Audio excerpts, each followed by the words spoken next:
All right, guys, welcome back to another week in the markets. So far, it has been quite the interesting one. We have seen a 300 pip move to the downside, 287 pip move to the downside on the or off the back of this geopolitical tension that we've been seeing. We see strikes in the Middle East, which has affected trade routes for oil, making oil prices higher, and higher oil prices mean that we can expect higher inflation, and higher inflation means that the central bank is expected to cut rates at a later date, so they're going to get pushed back. That's being priced in. You're seeing things like safe haven flows into the dollar, right? And the fact that higher oil prices are better for America because they are a large producer of energy, whereas the Eurozone is a high importer of energy, and therefore higher oil prices are quite unfavorable for them on a macroeconomic standpoint. So just to kind of give you some context behind what we're seeing here, right? This sell-off on the euro dollar, but to kind of hit at the main point of this video, we're going to drop into our lower time frames and look at what trade opportunities actually presented themselves. And one thing I want to kind of make you aware of is so that's not that. Okay, so we just keep that on. So these lines here mark the start of a new day. If I'm correct, that's not New York midnight. I'm going to just take these off. But one thing you see here, right, is this, we cover this very early in the Rift mentorship, right? You see this state of volume and volatility dropping off, right? You have volume dropping off, you have volatility dropping off. You can tell that because of the way that we're failing to make new highs, we're failing to make new lows, volatility is dropping off, right? When you see low volume or decreasing volume and decreasing volatility, you can usually conclude that liquidity is moving away from the market, right? And then you get this state here, which we call price vulnerability, which is where there's very little liquidity around the current market, right, in close proximity, and liquidity begins to move away to more extreme areas, right, such as here and here, such as here and here, right? And that's why we see such illiquid moves to these regions, especially when you have such high impact macroeconomic scenarios playing out, right? You see these large funds pushing money into certain economies and withdrawing money, large amounts of money into other economies to, I don't know if I said that right, pulling money out, large amounts of money out of one economy or multiple economies and pushing money into other economies to portray their stance and their view as to what's most likely going to happen next. So that's what we're seeing there. Now, regarding trade ideas and trades that we took or missed, I'm going to have to go into I'm going to have to bring price back to here. So from a 4-hour perspective, at 6 a.m., 10, should have been able to do that way quicker. At 10 a.m. UK time, we see the 4-hour candle close below this area of sell side liquidity, right? So we see failed bullish momentum. We see these areas of sell side liquidity getting induced, and we can now, our narrative more or less flips here to further downside, right? It didn't really get confirmed until the day closed, right? Because this could have easily flipped. This could have been some kind of liquidity grab to push higher. But at this point, our eyes, especially when we induce that higher time, that daily imbalance, that on the daily time frame, that was when we really confirmed further downside. But for this point right here, right, because we induced this low and we weren't respecting that daily imbalance, we're kind of falling through it, we started to flip our narrative to a more bearish stance. So we see that we get that 4-hour close below sell side liquidity, and then on the hourly we see that that's that area of sell side liquidity there, and we start leaving these imbalances to the downside, right? So bang, that's really our only array that we can look at. And then so then your kind of outlook is, I want to see something like this to the downside to take further, to take these lows out, right? This is your array. You're trading out of this array into this level, and that's kind of your thought process for the day, right? We've already, if you look at it from, in fact, we'll go to the M15 in a minute, but if I just, okay, it already goes to M15. So if we have a look at M15, one of the tools we can use to really gauge what we can look at going into New York, right? If in London, we take out 2 standard deviations of Asia, you can usually anticipate that price is going to deliver lower, right? Because we usually anticipate that our London protraction is going to happen somewhere within here, right? So if we take that out, then we know that, okay, cool, something like this is a lot less likely, and we can actually start looking into something like that. So once we started closing below that 2 standard deviations, then my kind of mindset was, cool, we want to start looking into this. This is quite a heavy sell-off, especially on the back end of the macroeconomic standpoint. We can start to look for some kind of shorts out of here. Now my New York window opens up at 1:30 p.m. UK. So I was not on the charts up until that point. So if we just put on our most recent liquidity level, so we get that area of sell side liquidity, right? And then looking for some kind of reaction out of this H1 array. If I just fade that, and we can go and try and refine it, so we make that faded, then we see within that, that is really made up of this imbalance, and then this imbalance, right? These are our main 2 areas. The first one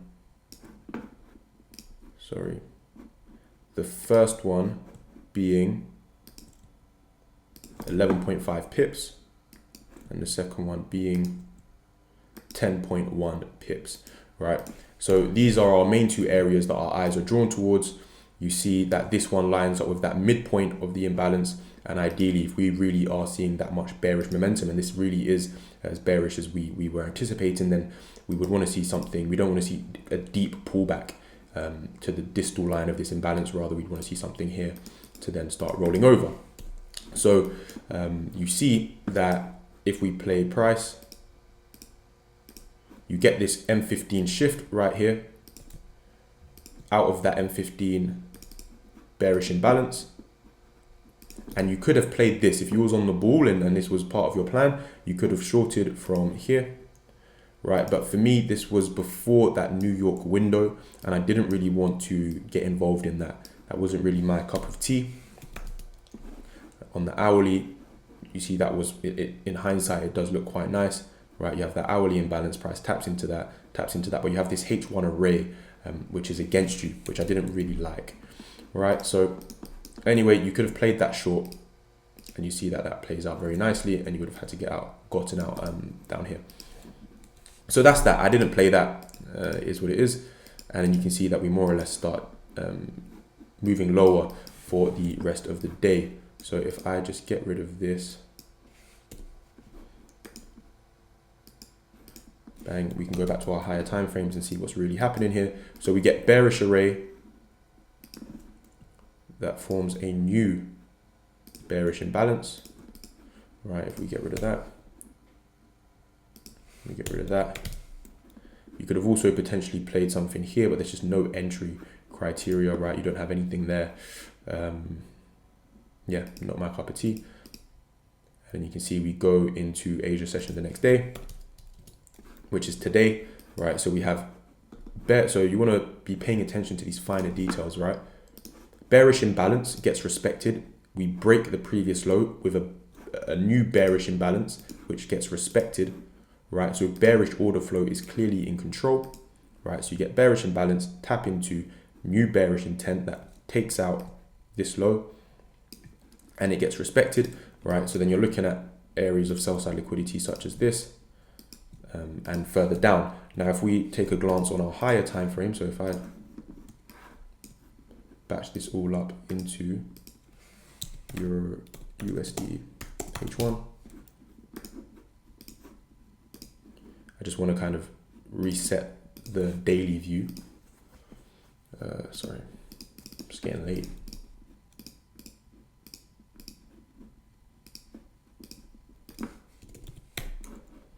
right? So M50, gee, it's not even doing the right thing.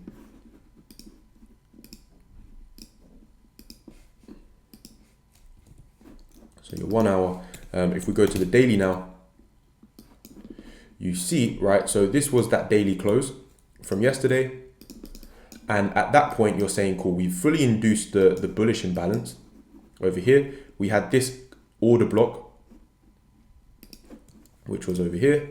And then you can see that we're trading at the lower end of that and closing below the mean threshold of that. So whatever volume may have, or whatever volume was or may have been there, isn't holding much weight, right? So then it becomes, we can start to look at this low being a target, and then this main draw on liquidity being a target. So that was that higher time frame perspective. You then look at areas like this previously respected order flow, so this bullish imbalance. If we start inducing that and closing below that, then that is more or less what confirms or gives us extra confirmation that price is going to revisit these lows, right? So I was looking at something like that. And if we come onto that H4, right? So that Asia session was here. So on the day, we was looking for lower prices, and yeah, so that was that high. There's not really much to cover on the H4. So going into H1, we let London play out. We say, cool, let's see what we're looking at here. We just get straight expansion to the downside. So you're seeing 9 a.m. London time, 10 a.m. London time, and you're looking at these imbalances again. You don't like the chances of price coming all the way back up here before going short is quite low probability. So this is that main draw on liquidity we had on that higher time frame. You can see we're pushing towards that now, right? Look, we're really close towards that, and that now became my target for the day. So when we're sitting here on the hourly, I'm saying, cool, I want to target this. In which way can I do so? And the answer is, cool, we have these bearish arrays. 1, 2,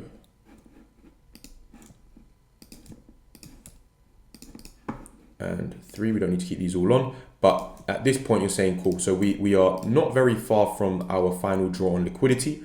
If again we are this bearish on the day, again we can do the little trick with the standard deviations, right? Okay, so this one isn't ideal because you're not closing below 2 standard deviations, but you have your clear draw on liquidity here, and you're saying, cool, the chances of price coming all the way back to this or this, right, retracing quite heavily on the day in order to get to this, it's low probability, right? So I was quite confident to say, cool, I'm happy to look at shorts from this array, and if it fails, then our eyes will come higher, right? So you have your hourly areas marked out, and then you're dropping onto your M15 to find your entry, right? If we tapped into this and didn't give us an entry criteria, I would have just left it alone, right? So going on to M15, I'm going to get rid of all of this.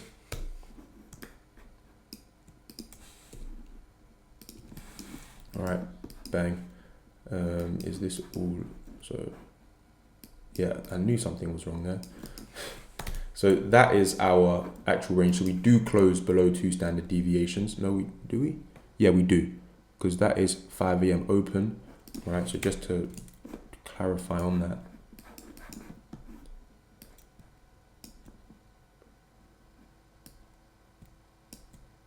So it's actually here, 4:45, and then 5 a.m. opens there. So that's the range that we're dealing with. And you see we do close below 2 standard deviations, right? So that gives me the confidence to say, okay, cool. I want to continue looking for shorts. The chances of this flipping bullish on the day is very low.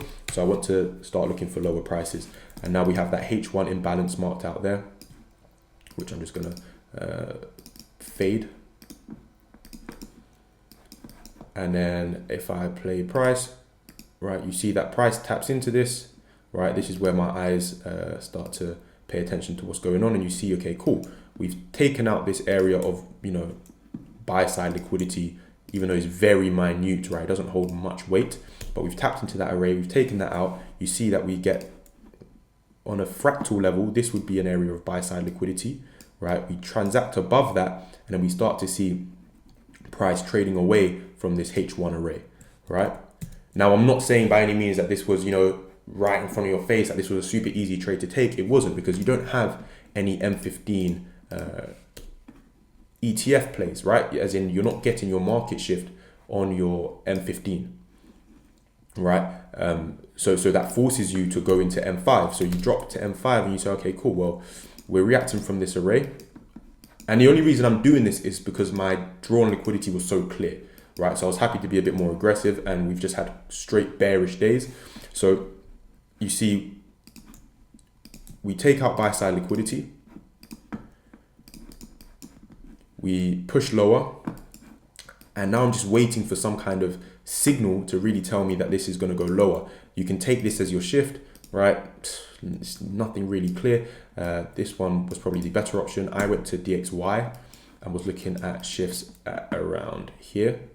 I wanted to see price transact above here first, and then I would get involved. So at 12.35, if we go 12.35, so yeah, these lows down here, I wanted to see those get induced, and then I would, look to start getting involved. So bang, we induced that. Now I wanted to get involved. If we go to DXY, you can see it doesn't actually induce on DXY, but I was okay with that. It's closed below on EU. EU is the main asset that I'm trading. I was happy to start looking at getting involved. We get this bearish imbalance right here. I think this gets induced on the next candle on DXY.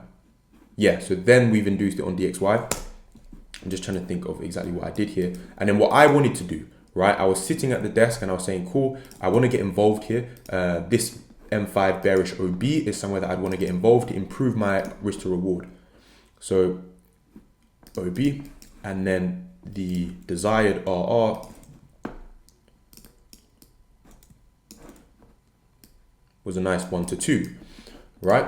And then what ended up happening is, if I play price quickly, you see that we tap into this area, bang, and I hadn't entered the position. I was trying to get in at market, and I didn't actually get that position. So as price started to come lower over here, this is when I started getting involved, and I said, you know what, cool.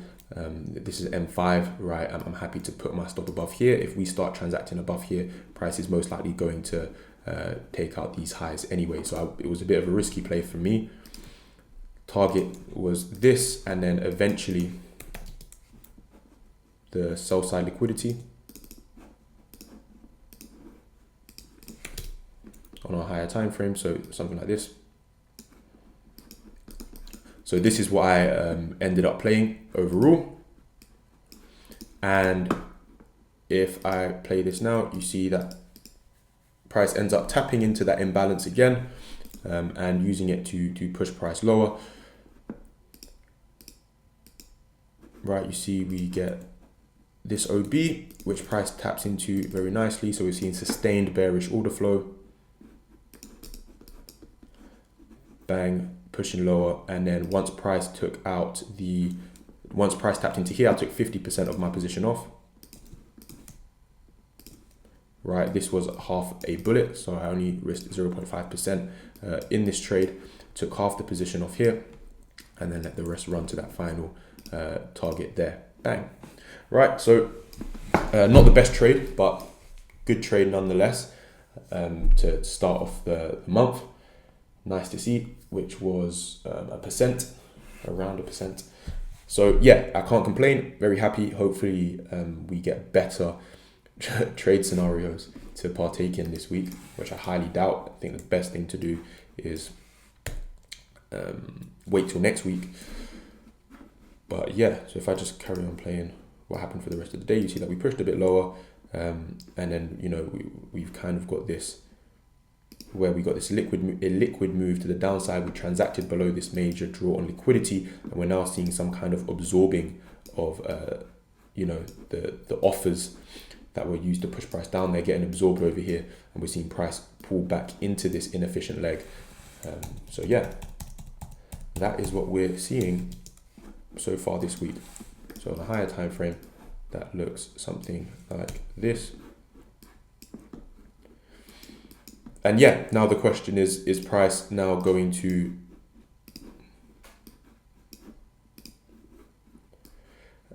print this low and start transacting higher? Or are we going to use the imbalances that were formed in here to inject new liquidity to the downside and continue to break lower? So that's that, guys. Hope you enjoyed that. I will see you tomorrow for the next update.